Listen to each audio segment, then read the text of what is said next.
All right, got 2:01, so we'll go ahead and get the May ARB meeting called to order. Can I have a roll call, please? Chief Thornton. Here. Chief Pinion. Here. Lillian Pike. Here. Jennifer Hempling. Here. Dee Dee Hayes. Here.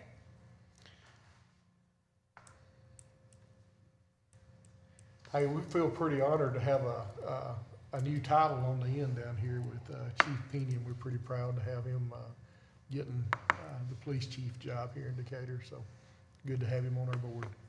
Thank you. The minutes from the April 2022 meeting was sent out to everybody. Is there any questions or comments anybody wants to make on those? No questions or comments. I have a motion to approve them. Make a motion. Dee Dee approves and Lily seconds. Roll call. Pinion. Yes. Pike. Aye. Hempling. Aye. Hayes. Aye. Minutes were approved. Next on the agenda is the old business. Chip, you want to explain the provision of the whole There's been two ordinance? requests. One is for this and one is for an updated version of the ordinance with the changes that we've put in recently. That is not on Muni Code yet, and so rather than keeping on putting it on there, waiting on it to come up, I would just propose that we take it off the old business, and as soon as it shows up on Muni Code, I'll print it out and bring it to everybody. Okay. Does it need to be a motion or anything to table that, or just? No. Okay. And Decatur Morgan EMS proposed response plan. Chief Phillips has been working with Decatur Morgan on that. Did he give you any update or anything on that? No, I don't have any. All right. Do you have any update on what's going on? We're just working on trying to pick a day out. Could you, I hate to ask you, come up where they can hear. So 911 thinks they have it fixed where CAD will recommend an advanced truck. We're just trying to wait on a day where Chief Phillips and I can test the theory and see if it'll actually work in CAD. All right, good deal. Thank you. Does anybody have any new business? All right, no new business. We'll go ahead to our monthly reports. Lieutenant Willits with Decatur Fire, will you give Decatur's times? Yes. So, good afternoon. So for Decatur, this is according to the statistical report on the Echo Delta and Bravo calls. In the city limits of Decatur, there were 280 calls not canceled prior to arrival. 273 of these calls were within the 9-minute time standard. 5 calls were not counted over the time standard due to staging. This resulted in 99% within the time standard. As far as the PJ is concerned, there were 11 calls that were not canceled prior to arrival, so 100% of calls were within the time standard. Anybody got any questions? Thank you. So I do have a list of the calls. Here, I'm gonna pass this on down. So, Okay. for EMS calls, so if y'all want a copy.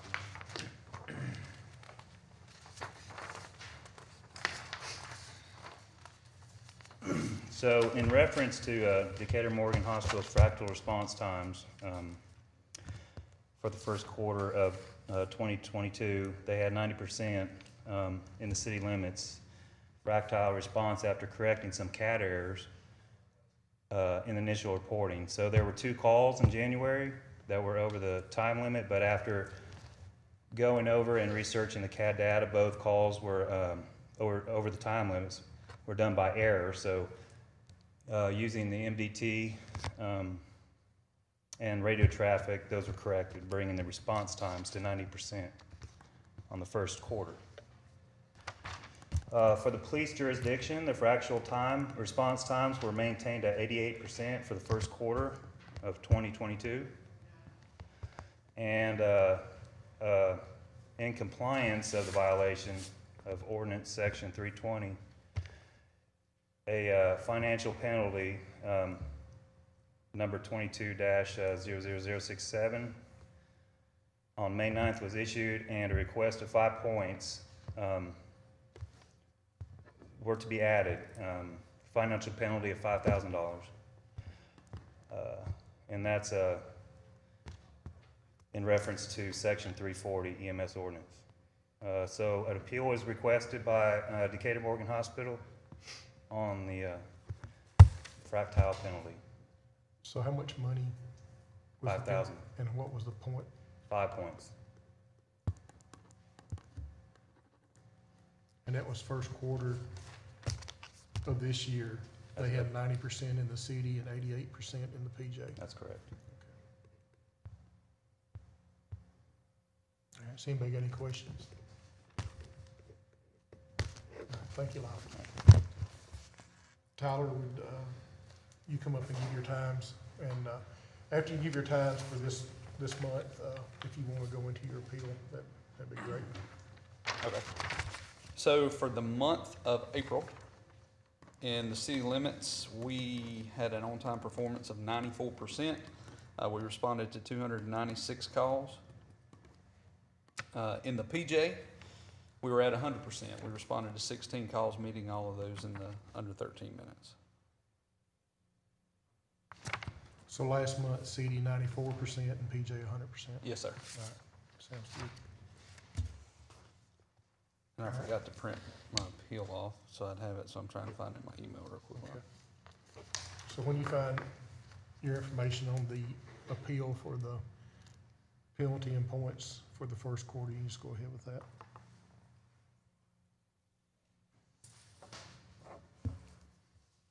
So in the first quarter, we had a 90% response time in the city limits and an 88% response time in the PJ. In the PJ, we responded to 57 calls.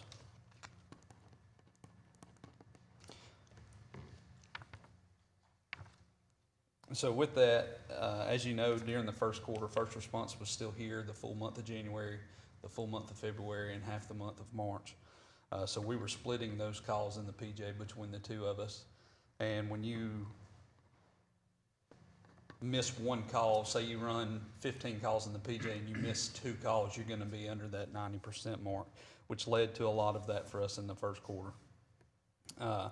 Also with that, we responded in January, we responded to 64% of the calls. In February, we responded to 68% of the calls.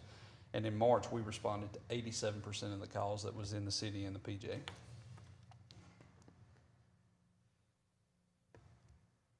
Trying to read back through my email here, sorry. For March, was that the first half or? That was the whole month altogether, yes. So according to Section 328 of the ambulance ordinance, it states in the event there is more than one ambulance provider operating in the city, the fire chief and EMS coordinator will develop a response plan to ensure that no one provider is more or less active in emergency responses. We were running more than 50% of those calls in all 3 months of that quarter. We were exceeding the limit that the ARB had approved for ambulances. We were running 4 to 5 ambulances 24/7, where the other service was running. They were struggling to meet what the ordinance said, and I believe that was 2 24-hour ambulances and a 1 12-hour ambulance. So we feel that we were upstaffing more than required, and we were still struggling to meet that, and that's why we're asking to appeal this.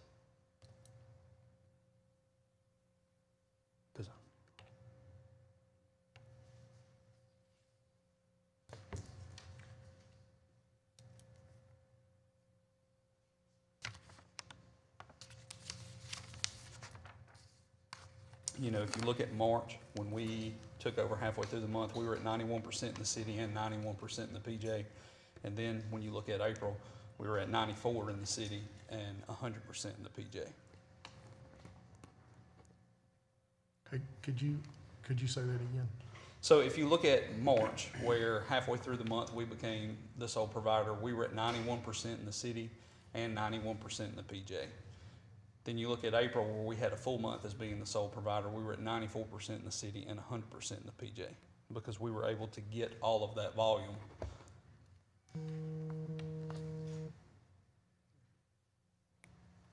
Does anybody have any questions? Yep. So how do I proceed with this? Do I ask for a motion for, You would, the motion can be either way. Okay. The motion can be to uphold the penalty, or several ways. It can be to uphold the points and, the points are not appealable, but it could be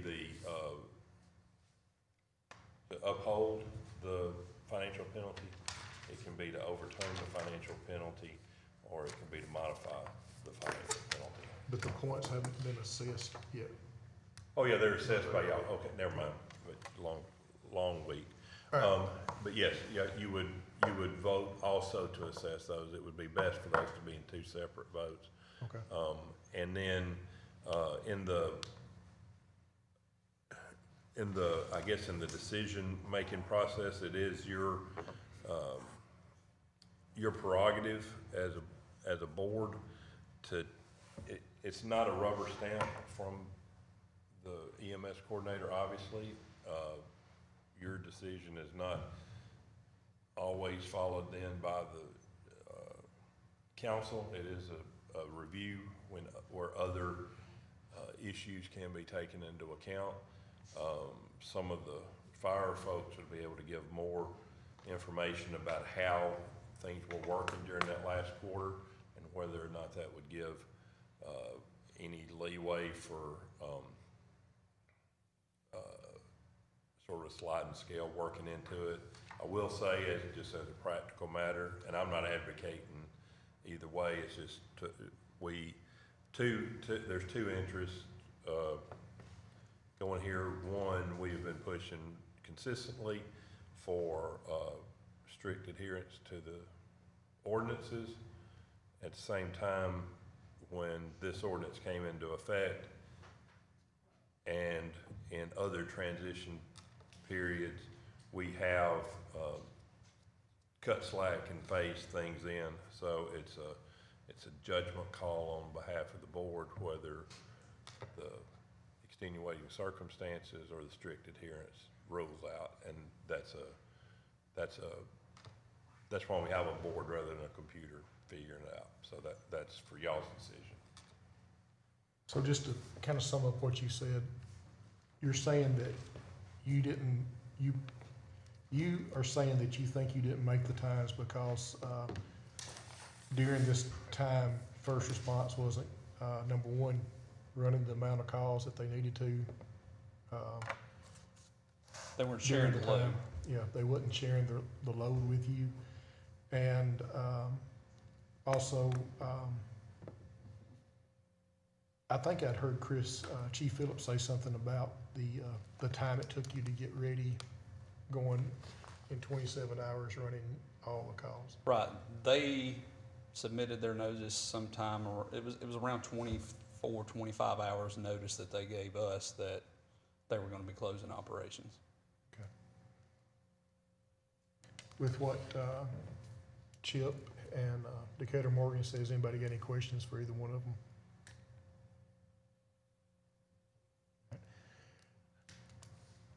Do I have a motion either to impose the fine, or do I have a motion to, Financial penalty. the financial penalty, I'm sorry. Do I have a motion to impose go ahead and impose the financial penalty, or do I have a motion to not impose the financial penalty? Make a motion to not assess the financial penalty.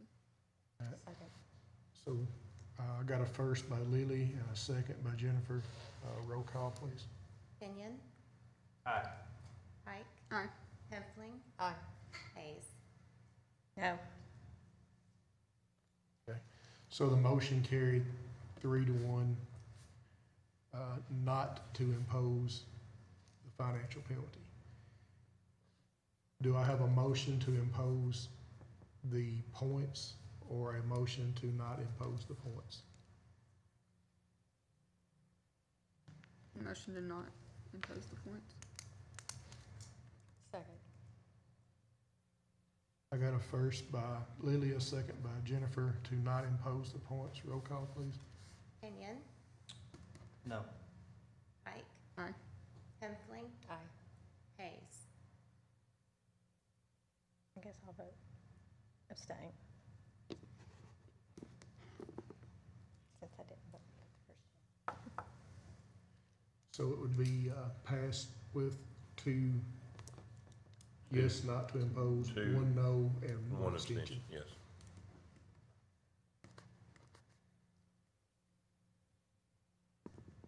All right. Is there any presentations or any other information needs to be brought to the ARB? All right, if there's no other information to be presented, we'll be in adjournment at 2:18. Our next ARB meeting is June 14th.